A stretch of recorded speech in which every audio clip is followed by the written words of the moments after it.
2, 3. Boom, boom. To the world's best husband and contractor of America. What is it? What? It's a gold-plated hammer. Good job, Chip. You deserve it. When I first met my wife, I quickly realized that she was like a younger, blonder Joanna Gaines. She was taking me to antique stores and taking me antiquing on Saturday mornings, and I was like, I watch football and basketball. What's antiquing? This is totally not normal for me. So we were going antiquing, and I'm like, hey, I got a good deal here. And she's like, no, it's not about the deal.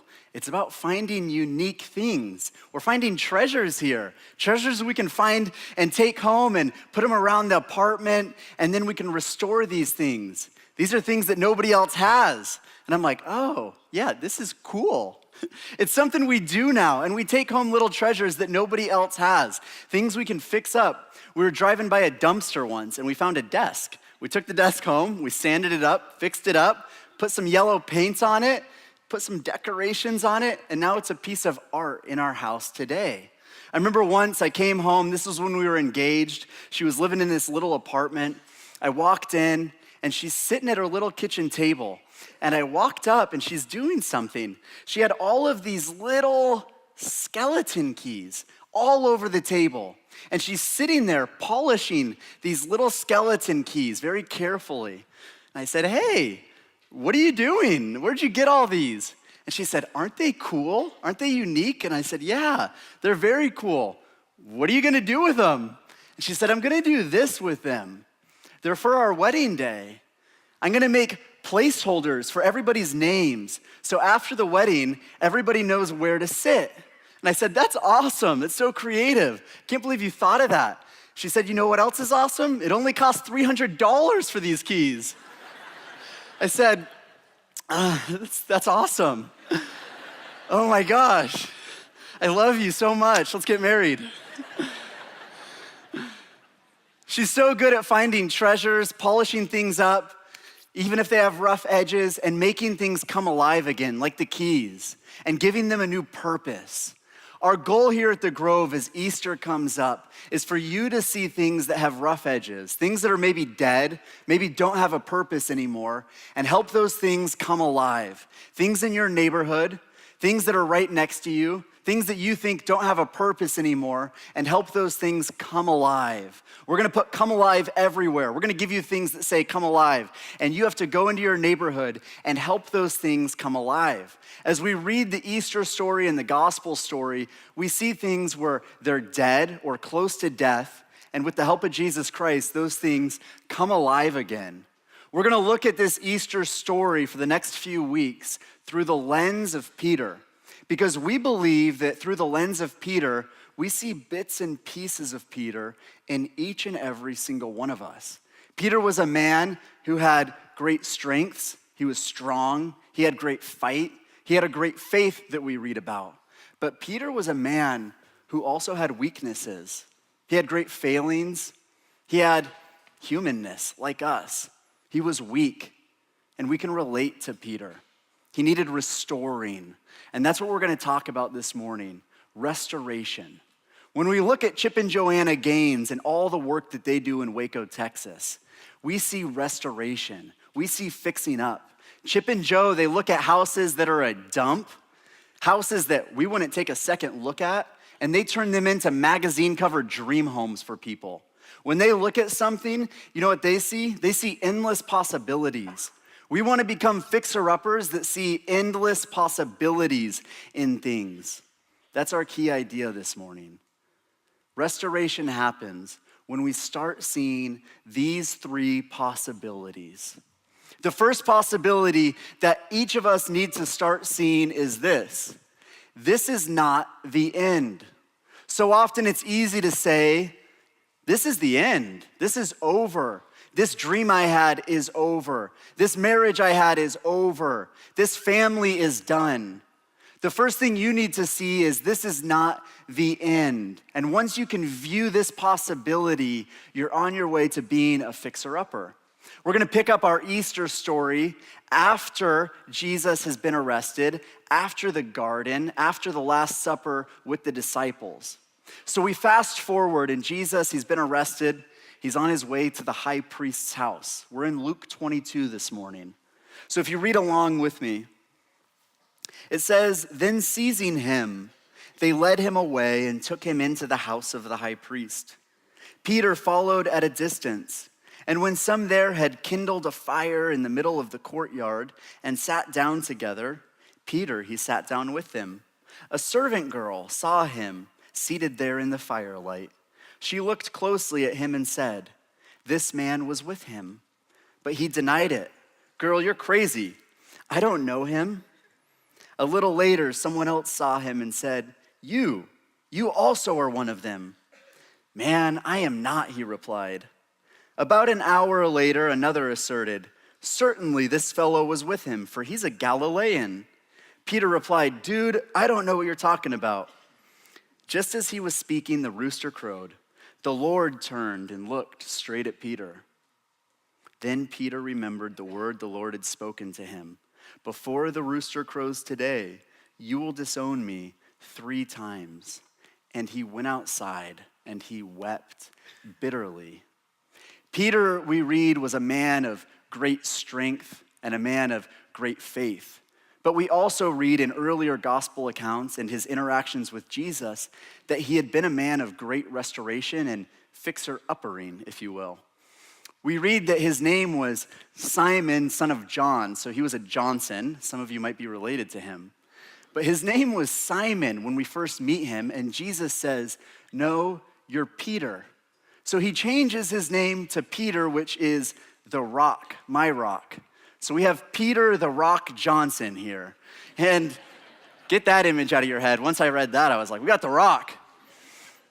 I figure he's a big guy, a big strong guy, like the rock with a much better beard than me. And we got Peter the Rock Johnson, and if you know what his occupation was pre-Jesus, you know he was what? A fisherman. He was like a deadliest catch guy. So he was strong. He was like an Alaskan ice fisherman. And we have this big, strong ice fisherman. Maybe he wasn't ice fishing, but he was a fisherman, following Jesus. And he's walking that night, and he's probably really stressed out, really anxious, really overwhelmed. It's the middle of the night. Jesus, his best friend, has just been arrested, and he's following him to the high priest's house. And it says he's out in the courtyard through the windows. And this little girl walks up to him, a servant girl. And she says, "Hey, don't you know Jesus?" And when this little girl questions this big man, he says, "I don't know." And he caves and he wimps out. Isn't that so true for all of us? You find yourself in a predicament. How did I get here? I don't know what's led me to this place. I can't fix this mess. This is just too much. How am I ever gonna fix this? Nothing I can ever do is gonna fix this. And the craziest part is, I felt like my walk with God was going so well. I felt like I was close to God, closer than I had ever been before. Peter was the same way, right? Maybe it's the same for you. I was listening to all the right podcasts. I was reading all the right books. I was even reading the book again. I was having a good prayer life for once. And then you make your biggest mistake. Sometimes you can make your biggest mistakes when you're closest to God. For Peter, I feel like he was closer to God than he had ever been in some sense. Literally, he's right there, close to God. He has an opportunity to evangelize to these people, to say, yeah, I know Jesus. Let me tell you about him. But instead, he says, I don't know him. I've never been a part of him in his ministry. Maybe that's you. I don't know what you've gone through. I don't know what you've lost. I don't know the trials or the messes that you've walked through. Maybe it was the loss of a child or the loss of finances. Maybe it was the loss of a business. Maybe it was the loss of a friendship. But the first thing you need to believe is this. This is not the end. This is not the end. You have to believe that this is not the end. Because if you believe that this is the end, then you're gonna let that thing die. And if you let that thing die, you'll never have an opportunity to fix that thing up. When I look out over the crowd, I see first a bunch of beautiful faces, but secondly, I see all of this beautiful reclaimed wood. And this reclaimed wood here at the Grove, it tells a story. We don't know where this reclaimed wood comes from. It could come from all over. It could come from barns in Boise, Idaho, or farmhouses in Kansas and Iowa. It could come from fixer-uppers in Waco. But it comes from different places. And it came here. It came to build our church. It was restored and reclaimed and renewed to give us a place on Wednesdays and Sundays for us to worship, to have somewhere to call a home. The Christian life is like that, isn't it? We're all unique. We're all from different places. We're all a little rough around the edges, aren't we? But we were all renewed. We were all restored. Every single one of us, we were fixed up. But we're not yet perfected, even though we like to think we're perfected sometimes, don't we? When I look at this story, and when I look at my life, I have to ask myself this question: what did I decide was over? And I think each of us have to ask this question this morning. When you look deep inside of you, when you look in your soul this morning, what did you decide was over? What did you let die? What did you say 10 years ago, 20 years ago, a year ago, a month ago? What did you say, this is the end of? I'm letting this die. For some things, that's good. Maybe it was an addiction. Maybe it was a fleshly thing and you needed to let it die. We're not talking about those things. We're talking about the good things in your life, the degree you were pursuing, the friendship, the marriage, the family. Those things don't need to die. You need to pinpoint that thing. And once you pinpoint that thing, acknowledge it. Because everyone in this room has let something die. You need to breathe life back into that thing. You need to speak life back into that thing. You need to work life back into that thing. And you need to say, I'm not gonna let this die. When I look at this wood all over the room, you know what I think? It wasn't burned up in some teenager's bonfire in Boise, Idaho. It came here. And in a couple of weeks, it's gonna be the backdrop for prom pictures, whether we want it or not, for teenagers all over the state. It's gonna be Christmas card pictures for our whole community, and we don't charge those people a dime. It is a representation of our community. This wood was given a new home and a new life and a new purpose. This wood wasn't just tossed aside and thrown out. Someone just didn't let it die. It's the same with you and your restoration process. You wanna let something die right now. But I'm encouraging you, don't let that thing die. Bring it back to life. Your restoration process, whatever it is, no matter how insignificant that thing seems this morning, pinpoint it and say, I'm not gonna let that thing die. I'm gonna bring it back to life this morning. Possibility number 2. The second possibility that all fixer-uppers see is this: I am a part of the restoration process. This is the hardest possibility to see. This is the hardest possibility to believe. Because if you've walked through something, if you've gone through something painful, if you're trying to restore something, you know that this is difficult. You know that this is painful. You know that this is hard. And it's so easy to say, this is just a season I'm going through. This season will pass. That's an Instagram saying. This season's not gonna pass. This isn't going anywhere. This is something you're sitting in right now. Something we like to do is say, I'm just too busy. You don't know the junk that I have right now. You don't know what's going on in my life. You don't know the job I have. I get it. Your friends get it. Your family get it. And we see how you're ignoring it. And something we also do is we sweep it under the rug. We take that mess, we take that pain, and we sweep it under the metaphorical rug, or we push it into a metaphorical closet, which is very unhealthy. Because then we start a new routine. We start a comfortable routine. And that comfortable routine ignores the pain, it ignores the mess, no matter how small it is, and you don't have to deal with it. For me, even if it's a small mess, I know I like to Netflix, throw in a little ice cream, binge watch a show, more Netflix, throw in some more ice cream, don't deal with the pain, don't deal with the mess, take a mental health day, do some more Netflix. And just when you're comfortable on your couch, it seems like you don't have any more problems, right? They've all gone away. You see, what I love about Peter's story is this. Peter did the same thing that we all do. Peter denies Jesus, makes a huge mistake. He's probably anxious, dealt with some anxiety, dealt with some stress. He's dealing with pain. And Peter goes to his most comfortable place. I don't know if he had a couch in Netflix, but Peter goes where? To his boat. Peter had a boat and he goes to his last good state, if you will. He was good at fishing, he was comfortable as a fisherman, and he goes fishing. So we're gonna fast forward to this scene in this boat. And Jesus, he raises from the dead, and he walks out to the beach. And he's standing there, and we have this unique scene on the beach where Jesus is looking out at Peter fishing.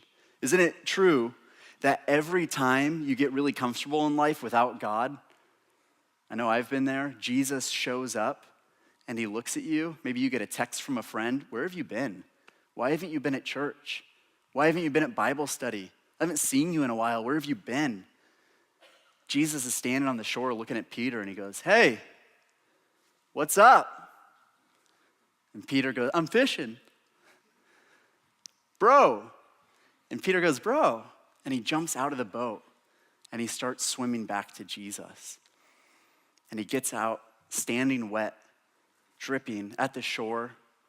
And there's this beautiful scene. They have breakfast on the beach. And this is what we read here in John 21.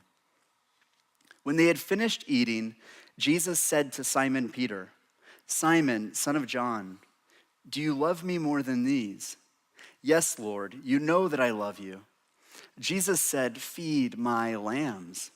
Again, Jesus said, Simon, son of John, do you love me? He answered, yes, Lord, you know that I love you. Jesus said, take care of my sheep. The third time he said to him, Simon, son of John, do you love me? Peter was hurt because Jesus asked him the third time, do you love me? He said, Lord, you know all things. You know that I love you. Jesus said, feed my sheep. Jesus asks Peter 3 times to wipe away the 3 times that Peter denied him, obviously. And I think it's the same for each one of us.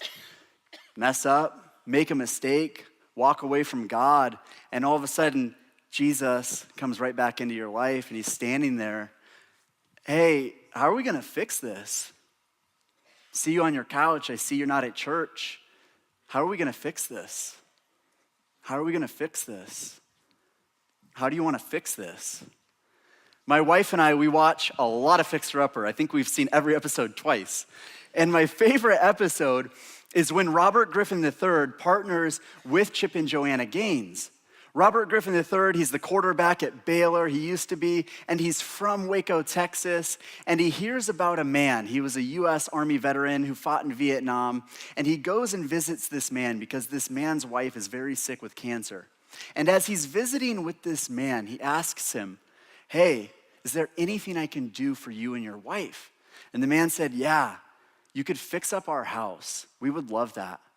And so the man said, is there any way you can reach out to Chip and Joanna? And RG3 said, absolutely. So he reaches out to Chip and Joanna, and they said, we'd love to fix up this man's house. So the cool thing is that instead of just writing a check from his foundation, he says, I'm actually gonna go with some other veterans that are a part of my foundation, and we're gonna fix up your house. So he takes all of these veterans and he partners with Chip and Joanna, and they go and fix up this man's house. And this is a little video that we have, and it's the end result of the process. Oh my gosh. It's amazing. A lot to take in, I think. Sweet. Do you love it? Do you like the color? I do like the color. creamy kind of yellow with a pretty white trim. It don't look anything like it did. You see, when Chip and Joanna fix up a house, they go in and they get their hands dirty. If you've seen the show, they put their fingerprints on every square inch of that house.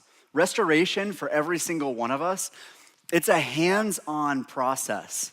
RG3 just didn't write a check. They made him come to the house, swing a sledgehammer with him, and put up beams. It was a hands-on process for everybody. For some of you, you're thinking, I don't like to get my hands dirty.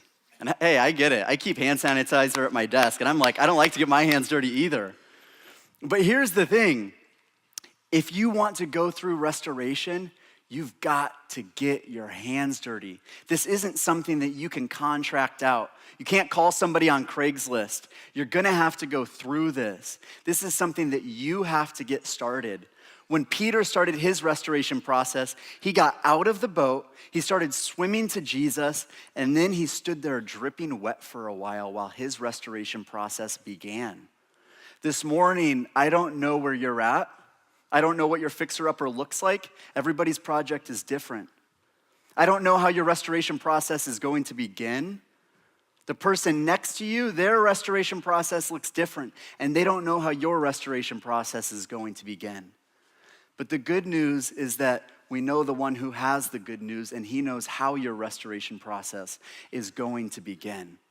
And it's gonna take you getting out of the boat. It's gonna take you swimming to him.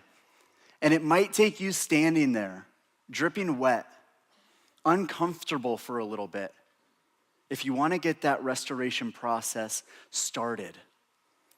The third possibility that all fixer-uppers see is this. Anything, any mess can be restored. Every one of us is in a different restoration project. We all have different projects. All of our houses look different. Your project is not the same as your spouse's. Your project is not the same as your neighbor's. It's not the same as the person across the room. We're all fixing up something different. I brought some pictures along to give you some examples. This is Chip and Joe. It's a cute little picture. And some of you are thinking, this is my family. We can't just have one nice hot dinner a week. That's all I want. Where the heck is the dog? The walls are falling down. Things look nice on the outside, but on the inside, it's kind of a disaster. And I just want to fix this mess. I have another photo. This is the hometown couple. Some of you are thinking, this is my mess. It's not so bad. We've identified the problem. It's just one wall in my life. And we're working towards the solution. I've got one more photo.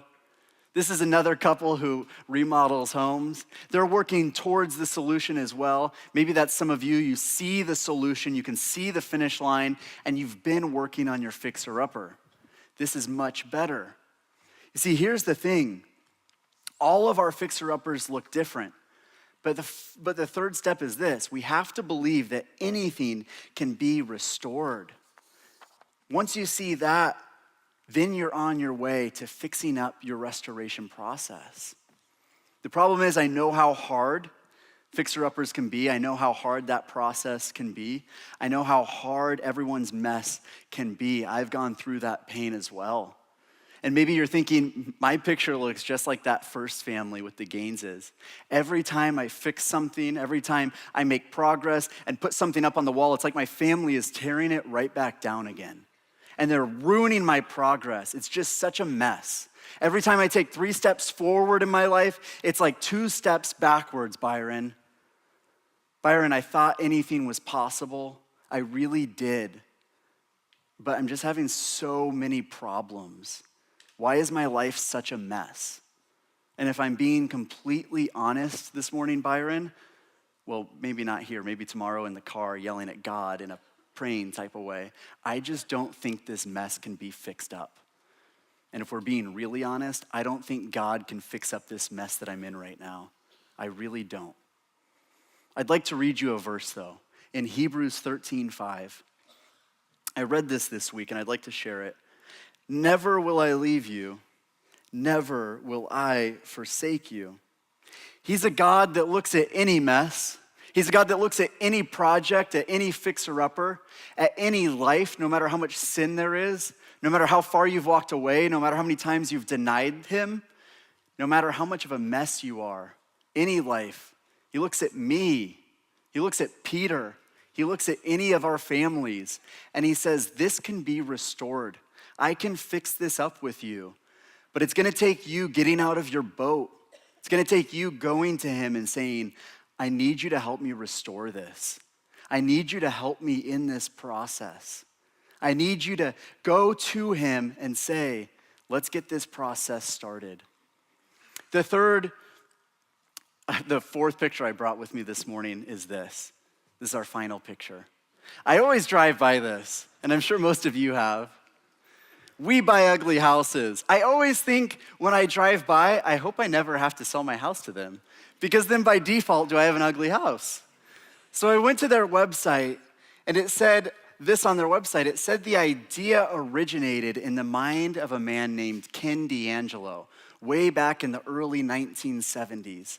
And it said Mr. D'Angelo, he wanted to focus his real estate efforts on single-family houses. Then he fast-forwarded 20 years later to the 1990s. And in the 1990s, he had a creative billboard campaign that was focused towards families that wanted to sell their houses quickly and at a discounted rate. It became very successful. They started buying all kinds of houses from people, so many that he was personally buying all of these houses. Then he realized all these houses were in dire need of restoration. So he's looking at these houses and he's like, I don't know what to do with all these houses. He took some of them and he started selling them to his real estate investor buddies. But then he had more houses and he said, I'll fix up some of these houses. He started fixing up some of these houses, and in turn, the value of the neighborhoods started going up. He started selling a lot of these houses to first-time home buyers in the Dallas-Houston area. I guess you could call Mr. D'Angelo the first fixer-upper of Texas. This morning, I don't know what shape or what condition your house is in, but every time I look at this billboard, I'm reminded of one thing. I'm reminded that our God is a God that's been in the business of buying ugly houses much longer than any real estate agent ever dreamed of being. You see, from Genesis to Revelations, we see a God who has been doing wonderful works of restoration. We see a God who's been buying ugly houses and making them beautiful again. My question this morning as you get ready to go is this. Will you bring your ugly house to him? Are you ready to start something new with your God? Are you willing to ask Jesus to be a part of your dream home? Because here's the thing, I don't care how great you think you are or how perfect your house is. If Jesus Christ is not a part of your life, then you'll fall short of the glory of God every single time. And your dream home will never be complete if he's not a part of your remodeling process. Let's go ahead and pray. Father, we come before you this morning, some of us needing restoration that seems impossible, some of us needing restoration that is not too impossible, but all of us needing to hand over our keys to you. I pray that we become people who hand over the keys to our home to you so we can have the dream homes we've always desired. Let us hand over those keys and you start building something new, building something that will last forever and always, for generations to come for our families. In your son's name we pray, amen.